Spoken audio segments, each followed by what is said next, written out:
Merhaba arkadaşlar, ben Babakaro. Tekrardan yepyeni bir videoda sizinle birlikteyim. Lütfen bu videoyu izlemeden önce bir beğeni atıp ve abone olun. Arkadaşlar, Alparslan'ı fullledim ve Alparslan'ı fullledikten sonra birçok kişi bunu söyledi bana. Ya başkasının raporunu gösterdin ya bir şeyler yani ve bunlar doğrudur. Yani ilk etapta ben ilk dakikada fulllemedim ama bu konularla ilgili yani insanlar bir yanlış anlamaya ya herhangi bir şey anlamasınlar. Ben kendim bizzat fullledim ve bu komutana 690 kafaya yatırdık yani gerçekten. O yüzden eğer ki bu videoya birer tane beğeni atarsınız sevinirim. Şimdi ilk etapta ben size bunu böyle bir şekilde söyleyeyim. Ben kendim bizzat denemeleri yaptım. Yani bu komutanı tek olarak, bir komutan olarak yani tek komutan çıktım. Diğer kıtalara karşı bütün komutanlarla yani elimdeki bütün komutanlarla da denedim. Karşıdaki tarafta da yine aynı şekilde birçok komutan ile denedim. Ancak çok fazla bir şeyler size söylemek istiyorum. Bu komutan güçlü mü, güçsüz mü? Gerçekten eğer ki bu kelimeyi kullanmak istiyorsam gerçekten mükemmelin ötesi diyebilirim yani bu komutana. Birçok kişinin belki ya bu komutan benim istediğim performansı veremedi herhangi bir şekilde. Bunu da saygım vardır. Tabii ki herkesin beklediği bir komutanda ya bu oyunda herkesin beklentileri aynı değildir. Bunu da size söylemek istiyorum. Ancak geçelim bakalım raporlarda neler vardır. İlk etapta ben size böyle bir şekilde söyleyeyim. Bu konuların hangi komutanı tercih ediyorsun ya hangi komutanı tercih etmiyorsun herhangi bir şekilde bir şey söylemiyorum. Buradaki hem Kıyışı Alparslan hem de karşı taraftaki ikimiz de yani herhangi bir ekipman ya herhangi bir teçhizat yoktu arkadaşlar. Bütün komutanlarımız teçhizatsız, ekipmansız sadece yetenek ağaçlarıyla birlikte biz bu denemeleri yaptık.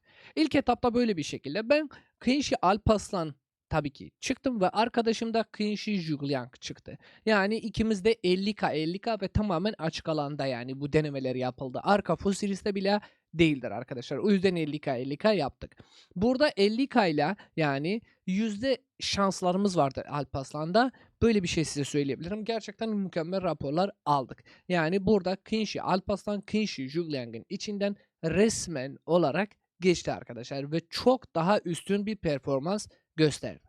Ancak birçok kişi Alparslan'ı böyle bir şekilde zannediyor. Alparslan'ın herhangi bir AOE yani eee, alan hasarı yoktur ve birçok kişi bunu söylüyor. Ancak alan hasarı vardır arkadaşlar. Burada gördüğünüz gibi Alparslan tek başına ve burada gördüğünüz gibi benim arkadaşım Chipmunk'tan da ayrıyetten teşekkür ederim gerçekten. Yani bu kadar hastaneyi doldurdu. Burada Alparslan tek başına, burada da karşı tarafta da 4 kıta hatta bir 2 3 4 5 kıta çıkartmış durumda. Hepsini aynı yere attı ve böyle bir şekilde bir rapor attı.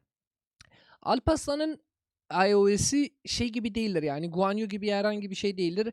Bir rastgele olarak sadece düşmanlarla yani bir ana hedeften harici arkadaşlar ana hedefin haricinde 3 kıtaya vuruyor. Yani bir 2 3 bazen 4'ü de vurmuştur. Ancak bu 4 tane kıta ile değildir arkadaşlar. Ben size de bunu söyleyeyim.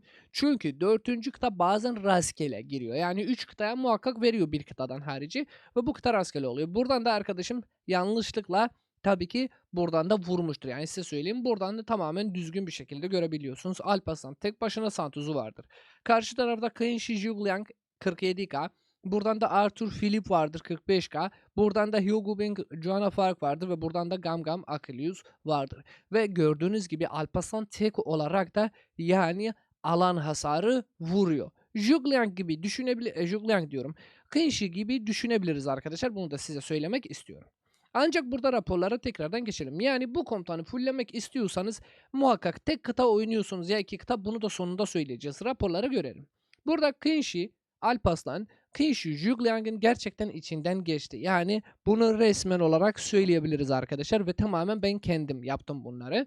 Öldürme puanı ikinci kısmımızda burada. Yine de Kenshi, Alparslan, Santuzu, Baikin yani aynı şekilde deldi geçti arkadaşlar. Üçüncü kıtamızda bakarsak burada Kenshi Alparslan, Gam Gam Achilles gerçekten yani burada kötü rapor aldı. Ancak ben size böyle bir şey söyleyeyim.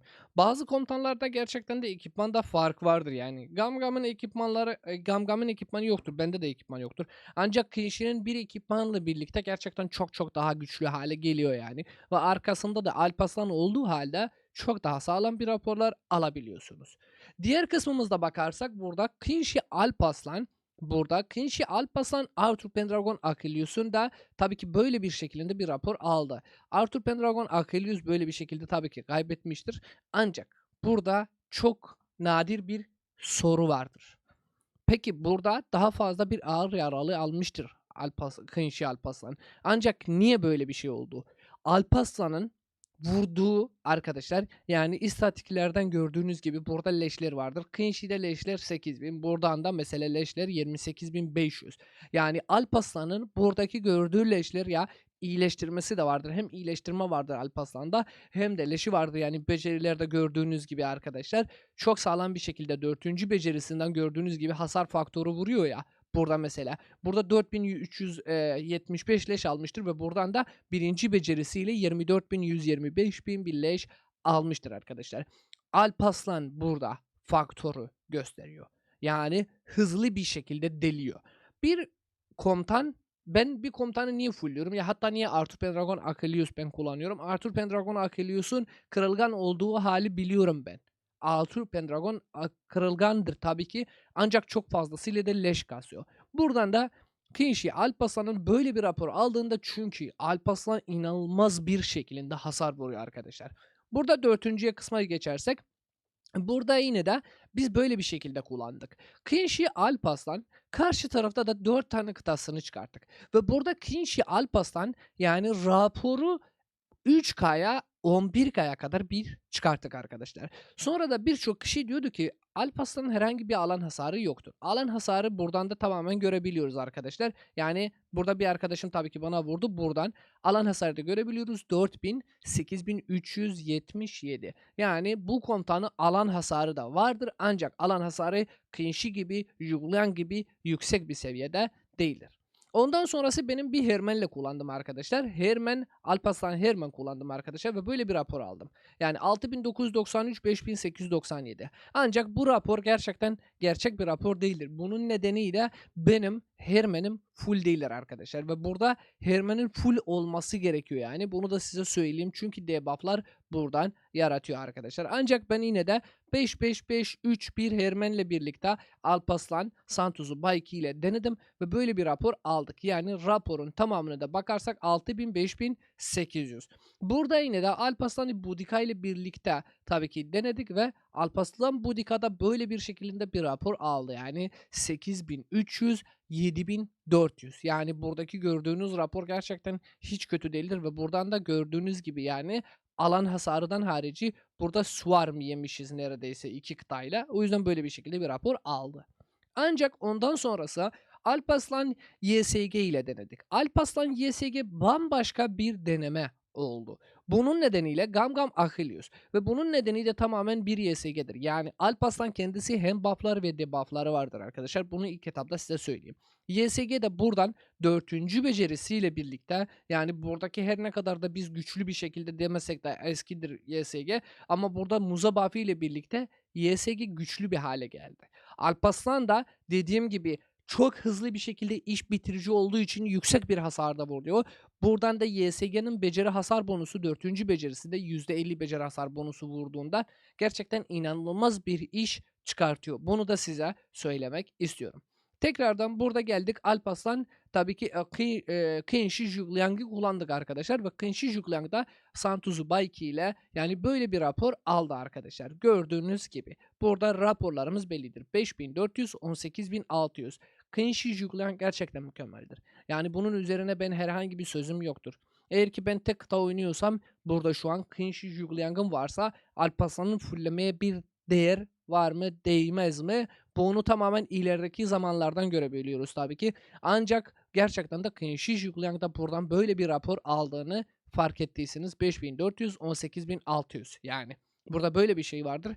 Aynı şekilde 50K'lıklardan böyle bir şekilde çıktığı halde de biz buradan böyle bir rapor daha yaptık. Yani Kenshi Juliang'da harici buradan böyle bir şekilde 4 kıtalık çıktık ve burada Kenshi tabii ki Alparslan'da 3400, 10.714 şeklinde yaptık.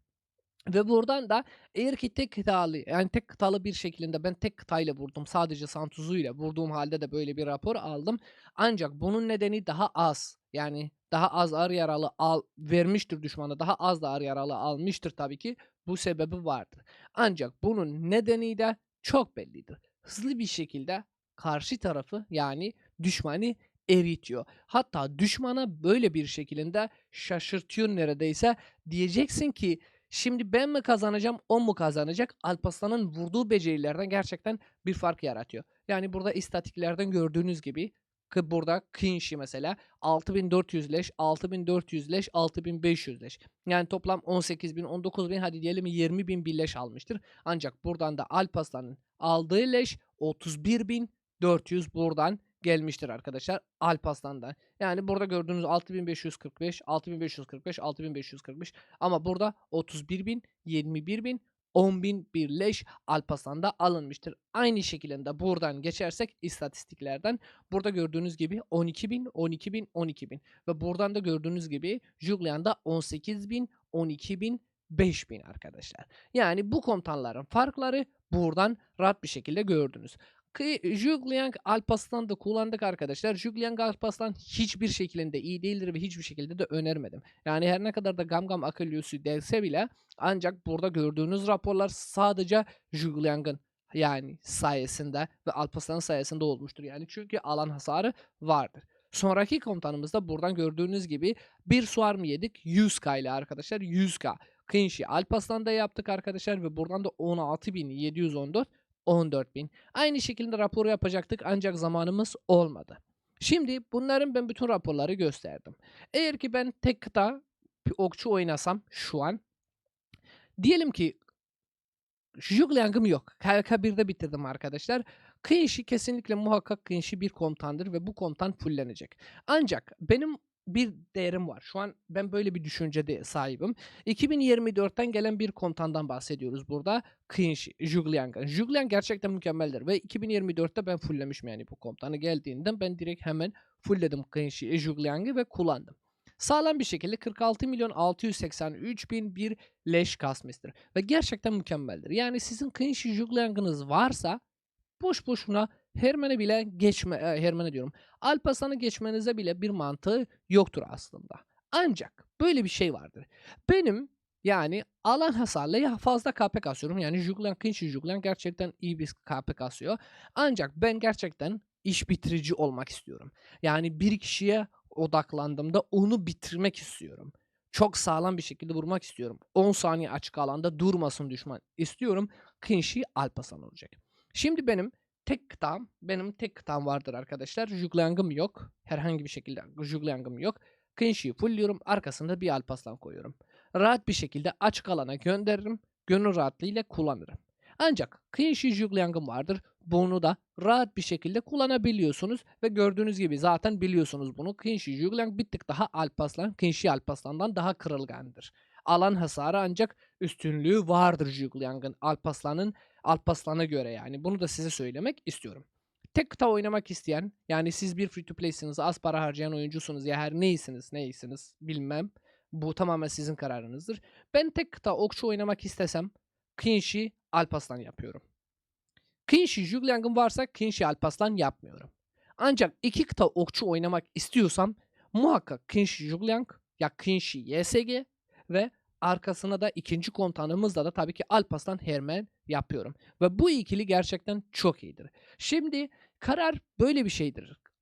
Kenshi Jugliang mı Kenshi Alparslan mı? Ya benim bir Alparslan'ım ya Jugliang'ım full değilse ya YSG'm full değilse benim örnek veriyorum. Yani Alparslan'ı yatırmam Julian'dan çok çok daha iyidir. Çünkü 2025'ten gelen bir komutandır ve gerçekten de inanılmazdır açık alanda. Hem VS'de hem açık alanda her ne kadar da VS komutanı değilse bile yani burada bir 2026 komutanı fulllemek mantıklı mı yoksa 2024 komutanı fulllemek mantıklı mı? Sonraki okçu geldiğimizde peki Julian hala da açık alanda kalacak mı? Kalmayacak mı? Bunlar da hepsi soru işaretidir. Ancak bir komutan gelirse belki Alparslan'ı çok çok daha güçlü hale bile getirebiliyor. Ya da Kenshi'yi daha güçlü hale getirebiliyor. Performansları ben bütün raporları size gösterdim. Ve bu raporlarda artık sizin kararınızdır. Hangisini fullleyeceksiniz? VS'lerden ve her şeyi gösterdim size. Alan hasarı olarak da herhangi bir sorununuz çıkmıyor arkadaşlar. Ve gördüğünüz gibi yani siz her şeyi yapabiliyorsunuz ve her şeyi de gördünüz. Umarım bu video faydalı olmuş olabilir ve eğer ki son şeyi söylesem, Alparslan fullemeye değer mi, değmez mi? Bunu rahat bir şekilde söylüyorum. Ben kendi fikrimi söylüyorum. Alparslan fullenir. Alparslan'dan herhangi bir problem yok ve ben kendimden bizzat fullledim. Pişman olacak mıyım? Olmayacak mıyım? Şu an bu oyunun bu dengeleriyle birlikte pişman değilim. Pişman değilim ve gerçekten de çok beğeniyorum. Yorumlarda sizedir. Siz hangi komutanla beraber kullanıyorsunuz? Umarım bu videoyu beğenmişsiniz ve son noktayı da koyduk. İzlediğiniz için teşekkür ederim. Bir beğeni atmayı ve yorum yazmayı muhakkak unutmayın. Arkadaşlarınızla beraber de videonun linkini paylaşırsanız o da ayrıyetten bir destek oluyor benim için. Kendinize çok iyi bakın. Görüşmek üzere. Hoşça kalın. Bay bay.